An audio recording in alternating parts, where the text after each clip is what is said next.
Salut à tous, on se retrouve aujourd'hui pour parler du FC Barcelone en ce samedi 6 avril. On commence tout d'abord avec les photos de l'entraînement, comme souvent les gars, pour préparer bien sûr le prochain match. N'oubliez pas qu'il n'y a pas de match ce week-end, pas de match de Liga. Prochain match mercredi à Paris, Ligue des Champions, quart de finale aller.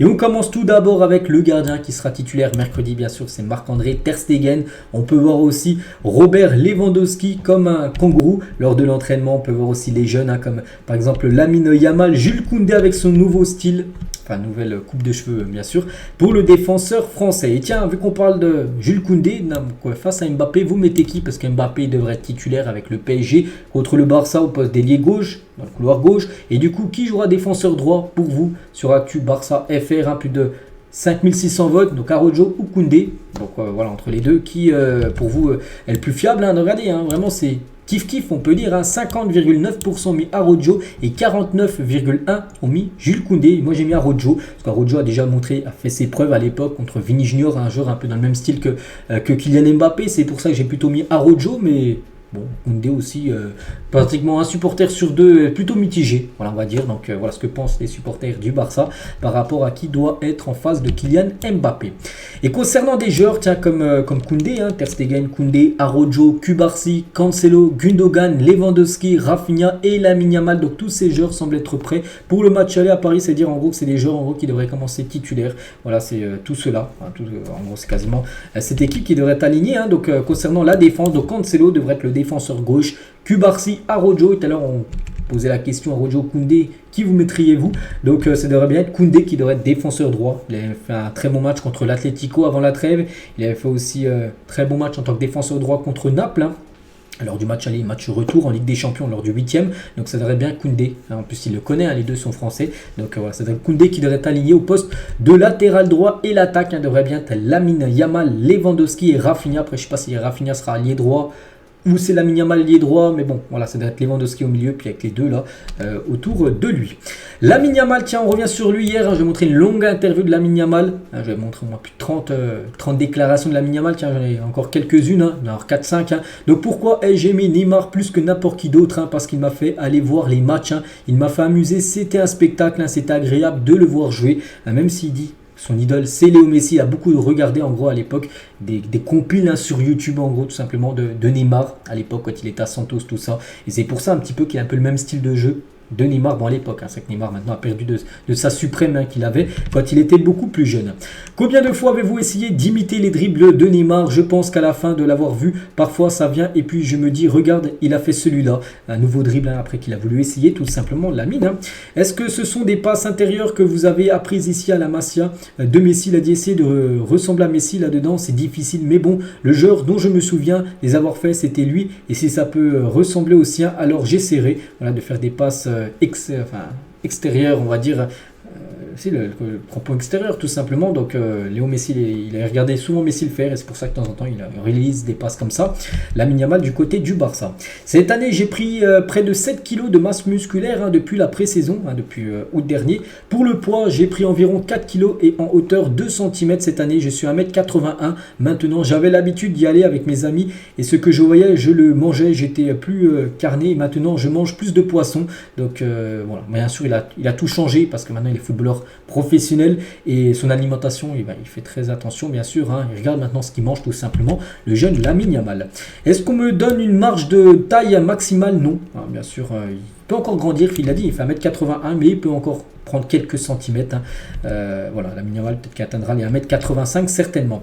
Et dans le vestiaire actuel, quel vétéran me donne le meilleur conseil, on peut dire, c'est-à-dire le joueur le plus vieux, on dit. Donc je pense que tout le monde, tous les capitaines, les vétérans, tout le monde m'aide beaucoup et me donne beaucoup de discussions, beaucoup de conseils tout simplement pour essayer bien sûr de s'améliorer encore plus. Et on a beaucoup parlé de ce qui s'est passé avec Lewandowski, de cette réaction sur le terrain. Cela vous a-t-il beaucoup affecté? Non, pour être honnête, le lendemain, j'y suis allé avec l'équipe nationale, nous sommes revenus et tout s'est bien passé. Donc là, je me souviens, un coup, il s'était embrouillé avec Lewandowski.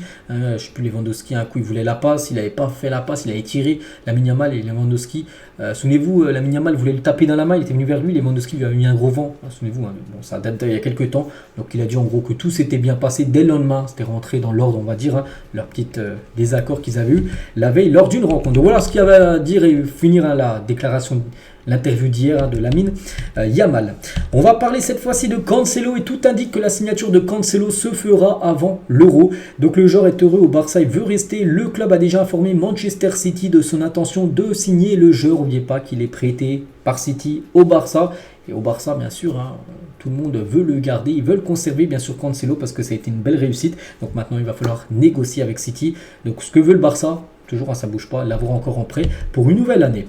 Selon le journal Sport, Mbappé était proche de Barcelone en 2017. Bon, c'est vrai que c'était à l'époque, c'était il y a 7 ans, c'est quand il était encore à Monaco avant d'aller au PSG. Il y avait le Real aussi qui était dessus, mais le Barça aussi aurait pu avoir Kylian Mbappé en 2017. Et Javier Bordas, un ancien entraîneur du Barça, il a dit: si j'avais été aux commandes, Mbappé aurait joué pour le Barça. Quand ils ont payé 220 millions d'euros pour Neymar, nous avions de l'argent pour le signer, mais la direction a préféré Dembélé. Je suis allé chercher Mbappé, j'ai parlé à son père, il serait venu au Barça pendant un moment. J'ai cru que nous l'avions le 30, donc en gros le 30 août, c'est le dernier jour du mercato, et du coup ça s'est pas fait parce qu'il avait été transféré de Monaco au PSG. Bon, on peut voir, voilà, l'ancien entraîneur du Barça dit qu'en gros il était à 2 doigts de rejoindre le FC Barcelone, et plutôt le Barça avait investi plutôt la somme sur Ousmane Dembélé. Le Paris Saint-Germain a offert 2000 billets au Barça pour le match à Paris. Les supporters qui se déplaceront pour le match quitteront Barcelone le matin du match et reviendront après le match. Ils passeront environ 24 heures sur la route, voilà, en car, parce qu'il y a quand même un long trajet. Voilà, donc voilà. Tout est déjà planifié, bien sûr, pour que tout se passe bien, sûr, pour les supporters du Barça.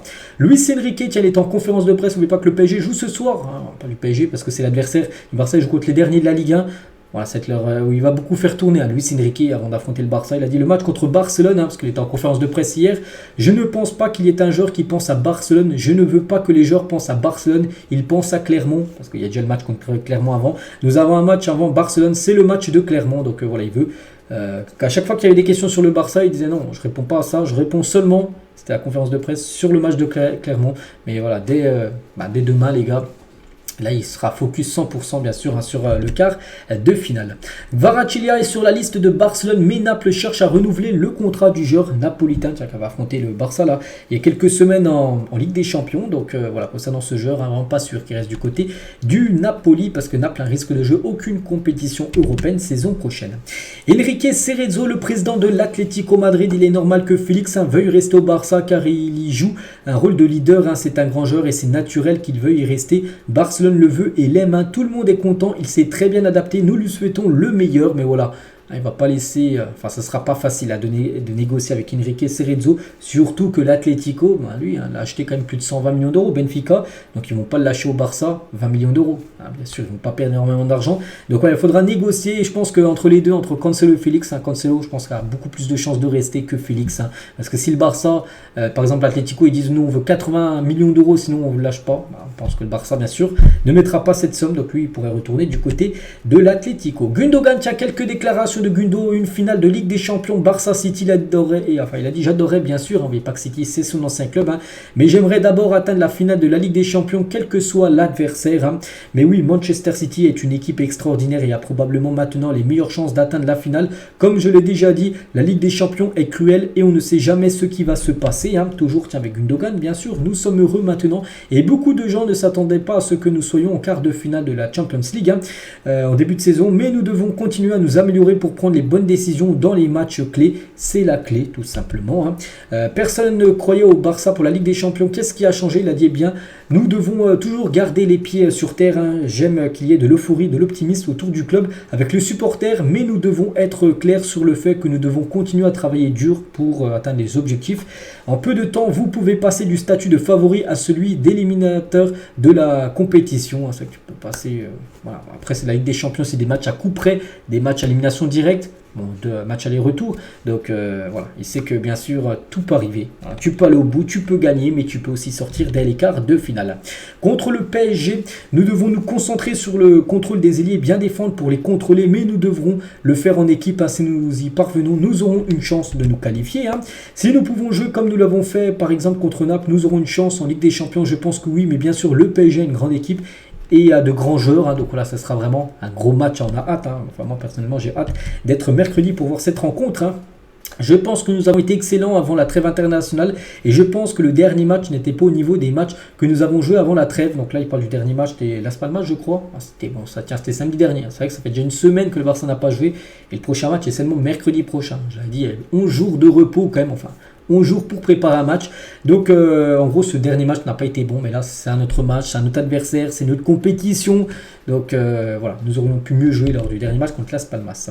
J'aime bien quand les joueurs s'entraînent ou jouent sans trop réfléchir, hein, comme Lamine Yamal et Pau Cubarsí, ils sortent et jouent.